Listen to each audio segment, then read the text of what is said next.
Dans cette vidéo, on va voir comment faire une demande de licence et faire une demande de renouvellement de licence. Donc pour ce faire, je clique sur le troisième onglet demande de licence. Donc une fois sur cette page, j'ai la possibilité de faire une demande de licence groupée ou bien une demande de licence par athlète. Donc la demande de licence groupée n'est rien d'autre que j'ai 4 athlètes, je paye et j'ai un seul reçu pour les 4 athlètes. Ou bien la demande par athlète, elle c'est chaque athlète avec son reçu. Donc pour l'instant, on va faire une demande de licence par athlète. Donc pour ce faire, je clique sur demande par athlète. Donc une fois sur la page, j'ai la possibilité de faire un renouvellement ou bien une nouvelle licence. Donc le renouvellement, c'est les athlètes qui sont déjà dans le système, qui ont déjà un numéro de licence. Maintenant, une nouvelle licence, c'est pour les nouveaux athlètes qui ne sont pas dans le système. Donc pour cela, il me faut des documents comme l'acte de licence, la photo et le reçu comme document. Donc on va faire le premier cas qui est renouvellement. Je clique sur renouvellement. Donc il va m'afficher la liste de tous les athlètes dont la licence a expiré. Donc là, je regarde quelques athlètes, je clique sur quelques athlètes. Et je clique en bas à droite. Donc là, il va m'amener sur cette page. Donc vous voyez que le premier athlète, il me demande comme document manquant la photo d'identité et le reçu de paiement. Pour le deuxième athlète, c'est juste le reçu de paiement vu qu'il a déjà une photo.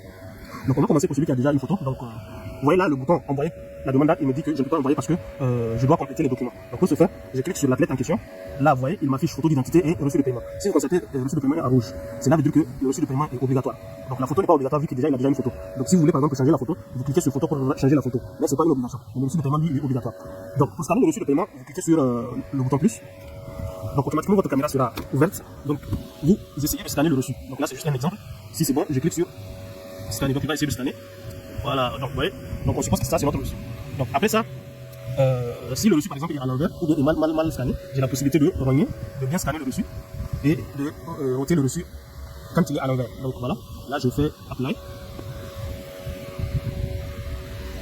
et là je fais enregistrer. Donc là vous voyez automatiquement le reçu de paiement a été envoyé. Donc s'il y a une erreur, je peux cliquer sur le bouton éviter pour essayer de reprendre le scannage. Donc pour la photo c'est pas une obligation, je laisse. Et là automatiquement vous voyez, il est devenu vert, le bouton est devenu vert. Donc là, je peux cliquer sur le bouton envoyer. Souhaitez-vous vraiment soumettre la demande? Une fois soumis, vous ne pourriez plus en modifier le contenu. Donc si tout est bon, vous cliquez sur confirmer. Donc vous voyez automatiquement, là il est devenu jaune et vous n'avez plus la possibilité de modifier ou bien de le supprimer sur la liste. Donc là, la demande pour cet athlète là est envoyée à l'examen. Donc les administrateurs qui gèrent les licences, ils verront votre demande et vont essayer d'étudier les documents et pouvoir procéder à la validation de la licence. Donc s'il y a une anomalie, donc la licence peut être renvoyée au club. Donc s'il y a un problème, cette demande là sera renvoyée pour que le problème soit corrigé et après soumettre encore la demande pour qu'elle soit traitée. Donc pour le deuxième athlète, lui on a besoin de la photo d'identité et le reçu de paiement. Donc là je clique sur l'athlète. Donc vous voyez, les deux photos d'identité et le reçu de paiement sont en rouge. Donc ça veut dire que je suis obligé de les mettre avant d'envoyer ça. Donc on va faire la même chose pour le reçu. Je clique rapidement. C'est bon. Enregistrer. Voilà, le reçu c'est bon. Maintenant pour la photo d'identité, je clique sur le bouton photo d'identité. La caméra va s'ouvrir.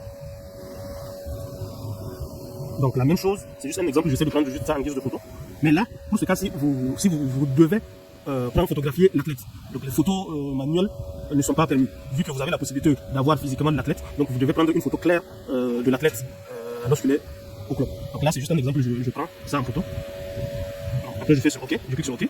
Et là j'ai la possibilité de rogner donc exactement format photo. Donc il faut faire extrêmement attention quand vous soumettez vos demandes de licence. Si la photo porte à confusion, ou l'acte de naissance, ou tout le document qui porte à confusion, cette demande sera rejetée et vous sera envoyée. Donc là, il faut vraiment prendre soin de bien prendre la photo, l'acte de naissance et tous les documents nécessaires. Donc si c'est bon, là, je clique en haut à droite, et là, je fais enregistrer. Et là, automatiquement, la photo a été aussi enregistrée. Donc là, je clique pour revenir en arrière. Et là, vous voyez, pour cet athlète-là, le bouton est vert. Donc si je veux encore voir ces documents-là, je clique sur l'athlète, et vous voyez, je peux cliquer pour voir le document en question. Vous voyez. Donc si tout est bon, là, je reviens en arrière, et là, je peux procéder à la demande de la licence. Donc là, je clique sur envoyer. Et voilà, donc la demande de licence a été envoyée.